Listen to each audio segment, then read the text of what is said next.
I've been a pastor for about 20 years now. Yeesh. Uh, and in those 20 years, I've learned some things. I've seen some things that we'll talk about later. But one of the places where I've learned the most has been the fact that if you really want to know who a person is, watch them at either a wedding or a funeral, or get them involved in one. It's interesting how the real person inside kind of comes to the surface. So that meek, quiet girl that you know becomes a bride, and then all of a sudden, whoa, Bridezilla comes out of nowhere. But it's not reserved to just brides. It's also grooms. There are groomzillas as well. And I'm like, dude, why do you care about centerpieces? They have to be perfect. So I've learned a lot about that. One of the most interesting things I picked up was actually when one of my good friends got married, and I got to be his best man. And he told me, so we got all tuxed up and everything. That's the best we'll ever look, probably. And we got all tuxed up, and we were there, and we were in the back. And he had told me about this tradition that his family has. And so he told me the whole story, and I was like, yeah, it's one of those where you go, oh, okay, and then in your head you're like, that doesn't really happen. That's an old wives' tale. So we walk back to the back where his dad is standing. And his dad puts his hand on his shoulder, and he says, son, this is the biggest day of your life. This is the biggest commitment you're ever going to make.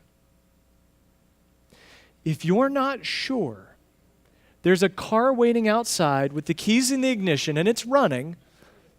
There's $500 in the glove box. You go and we'll take care of everything here. I'm not making this up. And I'm standing there as he's saying this going, is this really happening right now? And then I realized what it was all about is that commitment is a big deal. Like to give yourself to that kind of commitment, whether it's a marriage or also if it's a friendship, if it's raising your kids, if it's a commitment to God, commitment's a big thing. And it's so big that it causes us to feel this like in our guts, like, do I really want to do this? And sometimes we don't, and sometimes we shouldn't. But sometimes that's just nervousness because we're actually kind of afraid of making commitments. There's this thing called FOMO. I don't know if you're familiar with FOMO. FOMO, F-O-M-O, it's called the fear of missing out. And the fear of missing out basically says someone somewhere is doing something and you might be missing it. And it's really challenging to commitment because a commitment is saying I'm committing now to something I'm going to do in the future. And that's where a fear of missing out comes in and says, yeah, but if you commit to this now, you might miss this other really good thing that's going to happen. And it gets to the bottom of it. There's a psychologist named Brené Brown, and this is what she says about FOMO. She says, FOMO lures us out of our integrity.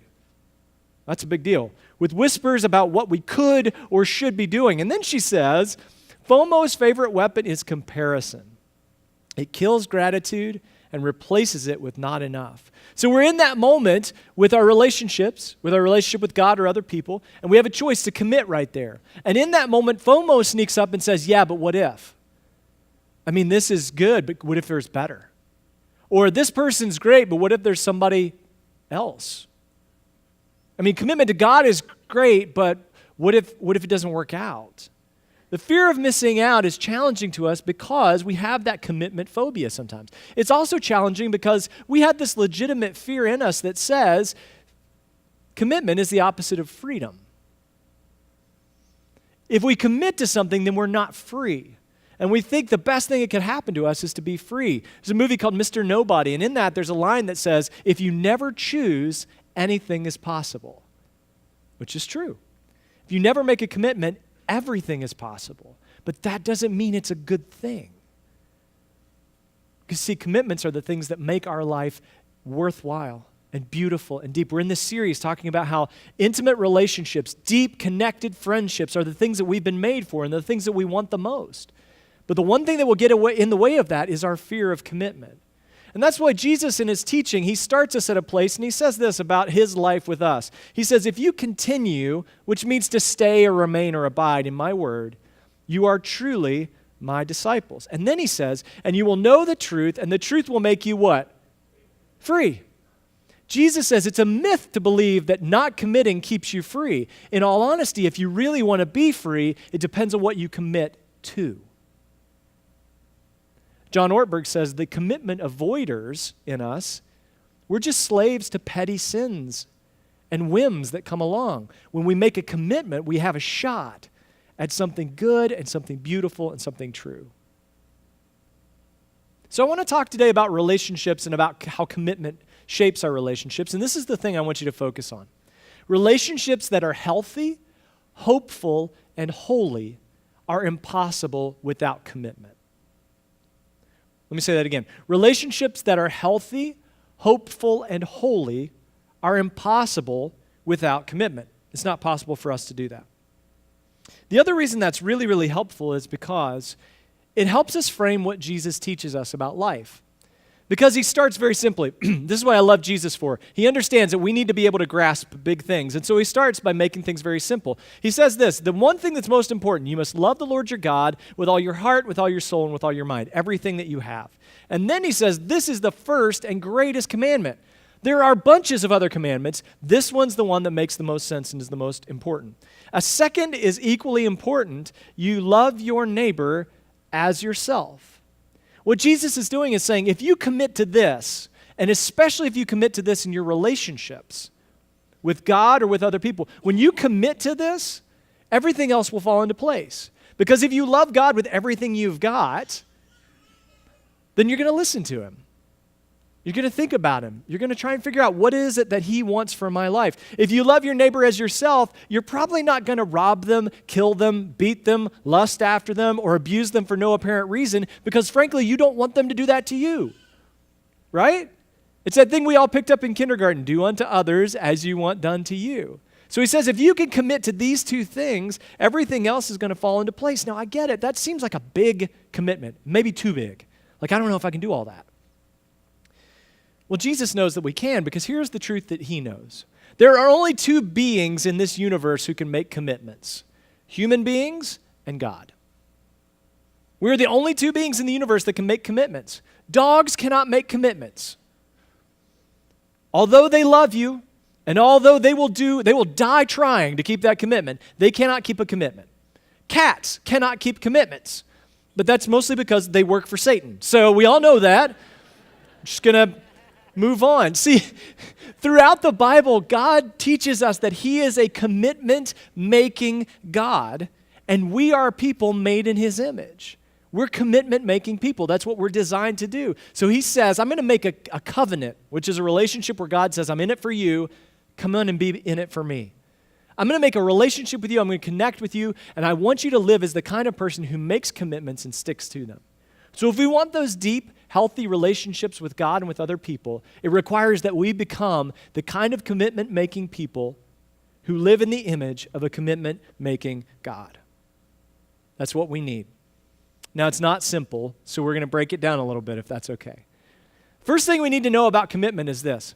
Commitment is both a decision and a direction, because we make plenty of decisions. Just wait till January comes around and we make New Year's resolutions. We make this decision that we're going to get healthy. We make this decision that life is going to be different in the next year. The problem is we fall apart when it comes to direction. This is not just something we decide in our hearts to do. Commitment is then something that we actually live out. Commitment is not just signing up to be a part of a gym or go to CrossFit or whatever you do. It's not just signing up for it. It's actually showing up.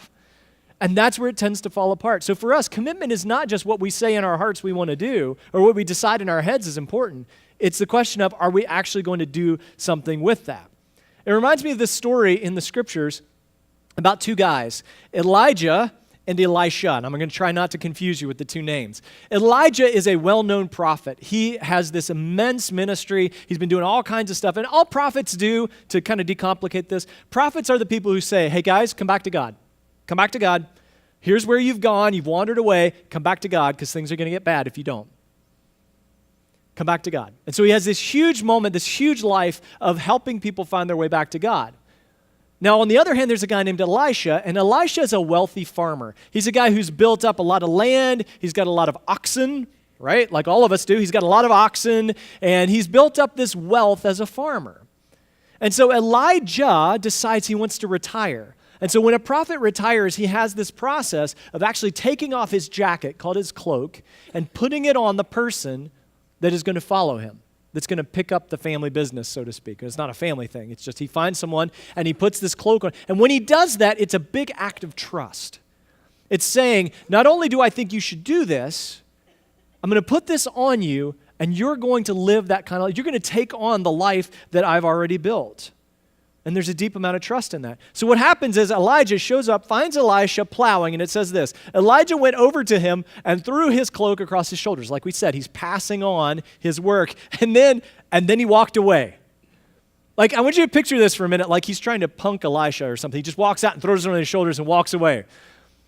And he puts this on him, and it's a big moment of decision for Elisha.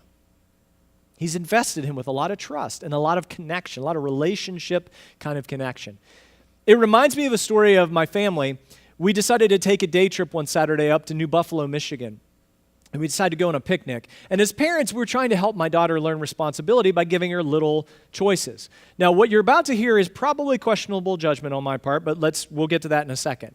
We go to my daughter, B, we call her, and we say, B, today we're going on a picnic, and you get to pick whatever you want to eat for lunch. So we went to the grocery store, whatever you want to eat for lunch. Now, she could have come back with a tub of like Crisco or something, for all we knew. But it was a moment where we were investing her with a little bit of trust. We trust you. This is a chance for you to make a good decision. And so she walks all through the store, and she finally lands on a beautiful rotisserie chicken. And I'm like, yes, protein. All right, we can do that. I was expecting a dozen cookies. This will do.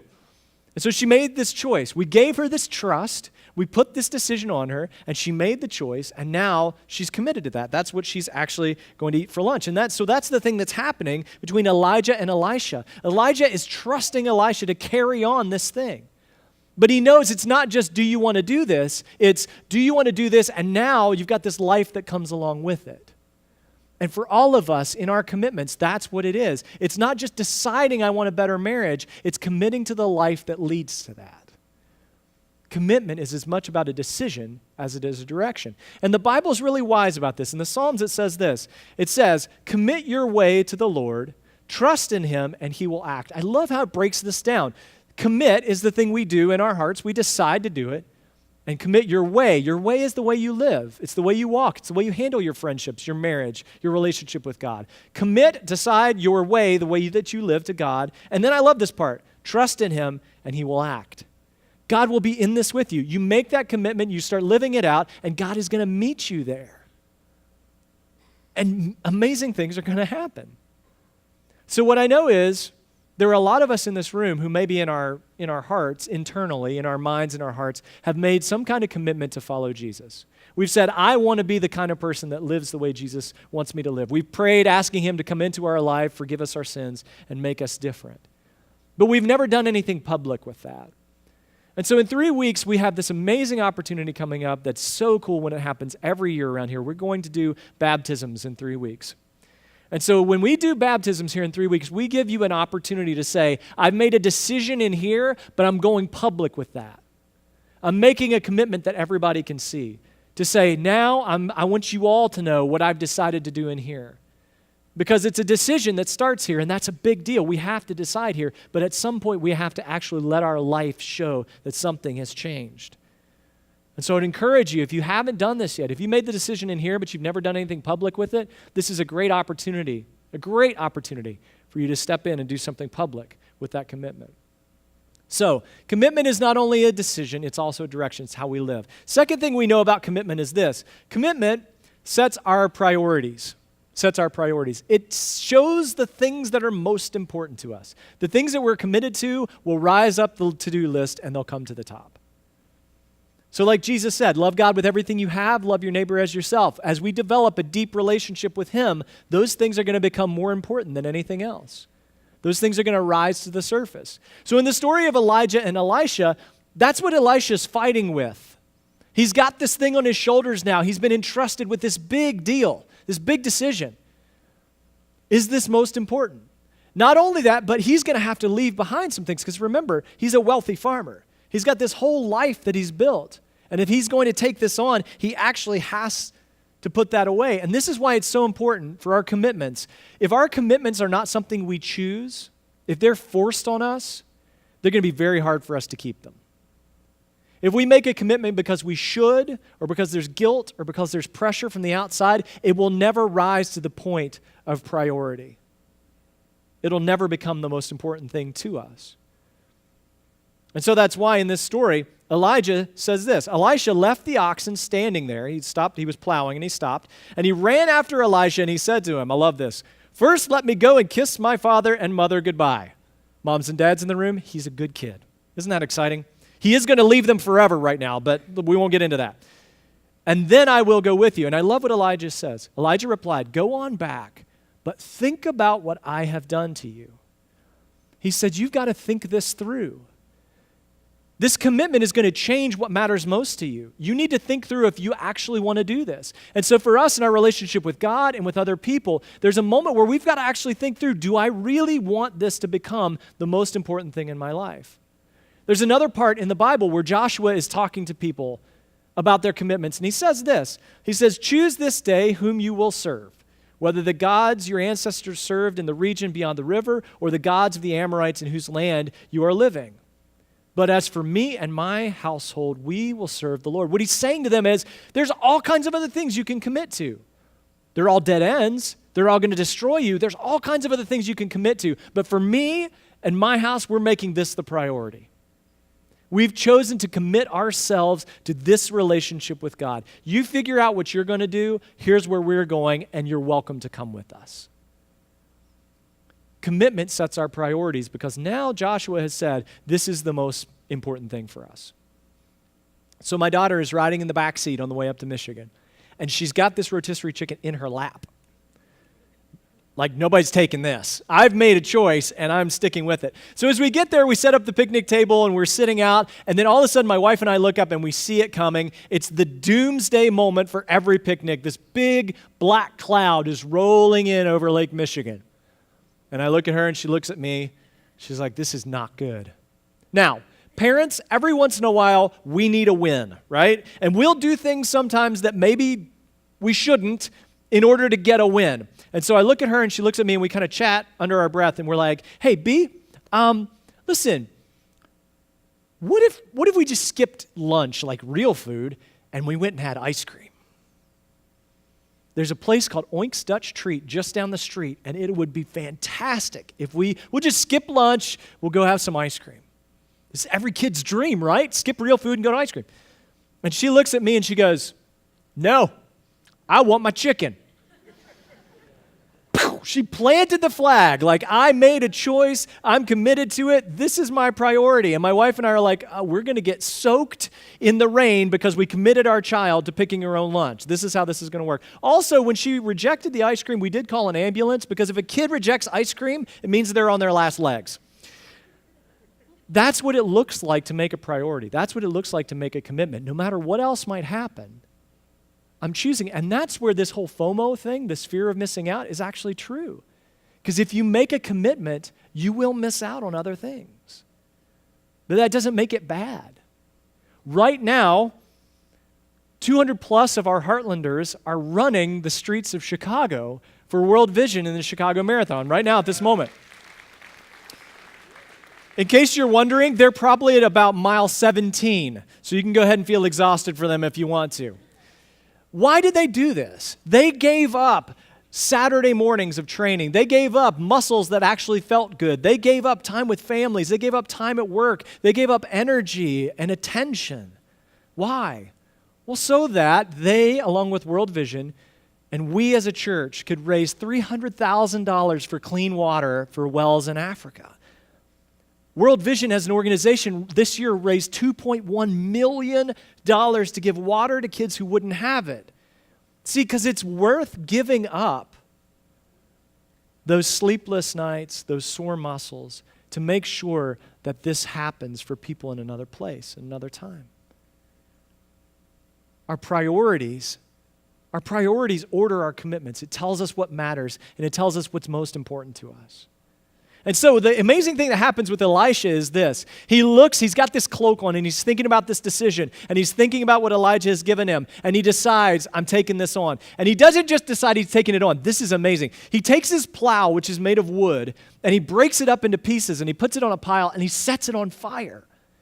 And then he goes and he kills his oxen, and he brings them over the fire, and he cooks them, and then he feeds the whole village with his oxen. You know what this means, right? Ain't no more farming for Elisha. Like, there's not an ox Oxen R Us around there where he could just go get new ones. When he burns the plow, he says, I'm not going back. He sets his priority and commits to it, so much so that he burns the plow and leaves his old life behind. I think that's a great metaphor for us. To burn the plow is to leave behind the old commitments and move towards new ones that are healthy and hopeful and holy. Burning the plow is moving on to a place that is where God intended us to live, with Him and with other people. So let's talk about that. How many of us have friends that we only call when we need something? How many of us have friends that are only our friends because of the size of the truck they have and the need for us to move? Y'all know what I'm talking about. How many of us have those friends that we call them and we say, hey, how are you? They say, fine. And then the next 15 minutes is us telling them what they need, what we need. Maybe for us, it's time to quote unquote burn the plow. To take that old way of relating to them and just set it on fire and leave it behind. And next time we call them, say, how are you? Tell me more. And then for us to just kind of shut up and listen. Maybe in our friendships, it's time for us to burn the plow there. What about in marriages? I don't know if you guys know this. I learned a secret about marriage this week, and maybe this will help you too. Did you know when you marry somebody, you have to stop dating other people? Did you know this? When you marry somebody, you actually have to stop dating other people. Because the point of marriage is to focus our emotional and relational energy towards one person. To focus on them, to build into them. This person that we met, that we fell in love with, that we connected with, that we proposed to, that we tuxed up for, that we did all those things. It's to commit to that person. If we don't, then what that means is we haven't burned the plow. What that means is we've left this old life over here as a possibility just in case this doesn't work out. So maybe today we need to burn the plow when it comes to our marriage. Maybe today it means we need to listen, to put the phone down and actually listen to that other person. Maybe today it means we need to give something to it, whether it's part of ourself or our honesty. Maybe it means we need to stop pretending we're not sleepy so that we can stay up at night and surf to those websites, those particular websites. Maybe burning the plow in our marriage means we need to unfriend our exes on Facebook because let's be honest, they're just there to make us feel better about ourselves and to leave an exit strategy in case this doesn't work. Maybe today is time to burn the plow when it comes to your marriage and to leave the old stuff behind and focus on what God is doing in the present. And it's not just because of that other person. It's because marriage was meant to actually transform us as well. Gary Thomas, who's a writer on marriage, in his book Sacred Marriage, says this: if the purpose of a marriage was to simply enjoy an infatuation and to make me happy, then I'd have to get a new marriage every 2 or 3 years because we are fickle and we move on. But then he says, but if I really wanted to see God transform me from the inside out, I'd need to concentrate on changing myself rather than changing my spouse. What he's saying is that commitment is not just for them. It's to change you as well. There's someone that God wants you to be, and that other person, if you burn the plow and if you give yourself into this relationship, that person is going to make you who you were meant to be. So where do you need to burn the plow when it comes to your marriage? What about in our physical relationships? Parents, I'm about to get PG here a little bit. When we sleep with someone, we make a physical commitment to them. The problem is, and the reason God designed sex to fit into marriage is because a lot of times we don't couple that physical commitment with the emotional commitment that comes when we engage in marriage with someone. It's just the physical. Without the emotional, it becomes very dangerous and becomes very fragile. And now listen, I've heard plenty of people say, well, God's against sex because every time you read about it in the Bible, he's saying no. Listen, that's not true. God made sex. He knows it's awesome. And I've heard people say to me, well, it's only there so that you can have babies. And I'm like, are you sure you're doing it right? Because I'm pretty sure there's a whole book in the Bible called Song of Solomon that's all about the not baby making part of it.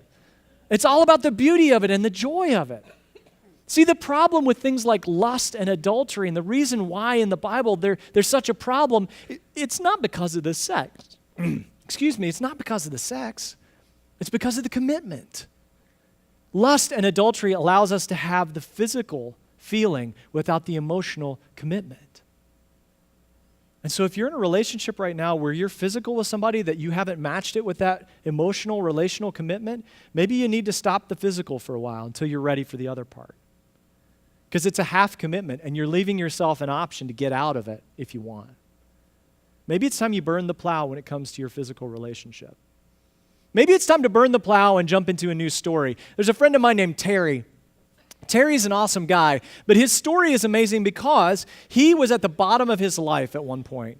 He wasn't a follower of Jesus, and he had just tremendous amounts of stuff that was going on, and he was troubled deeply.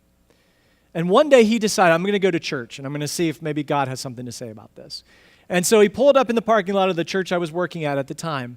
And he pulled in and he parked and he kind of got in and got out of his car and then got back in again and got out and got in. He's like, fine, I'm here. I should just go ahead and go. So he walks in the door and he's greeted by somebody. Like, this is the 8:30 service. He walks in, he's greeted by somebody, and I don't know where they were coming from. Like, I don't know if their kids had puked all over the bathroom that morning or if they were just in a bad mood, but whatever it was, they had decided and committed to come and be there to greet people.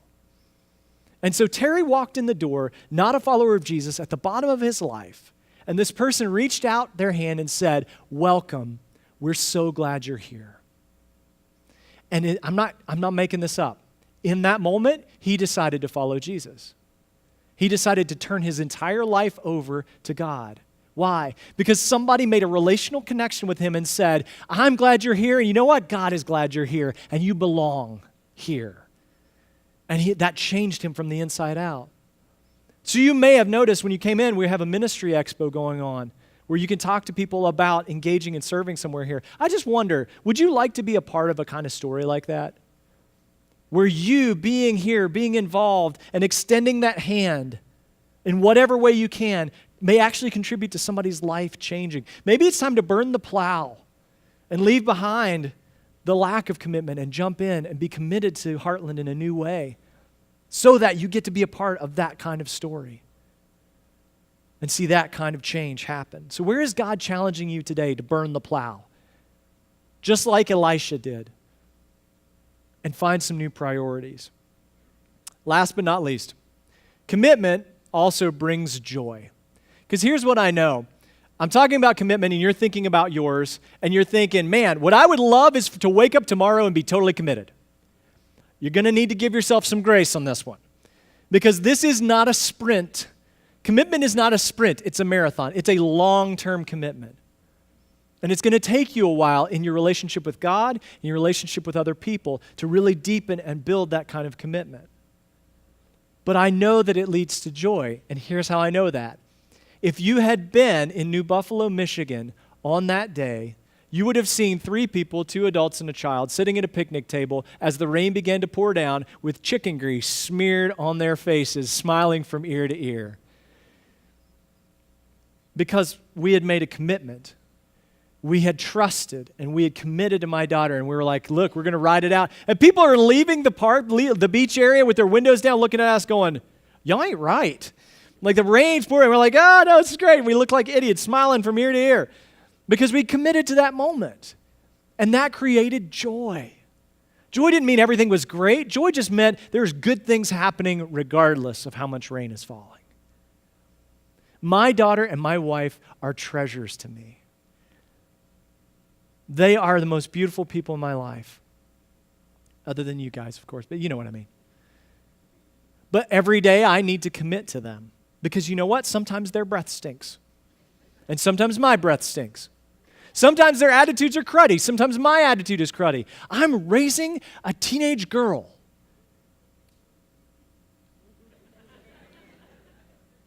I don't know how to do that. How do you do that? I don't know what to, and she's looking at us going, you guys are raising a teenage girl. Do you know how to do this? And we're like, no, we don't.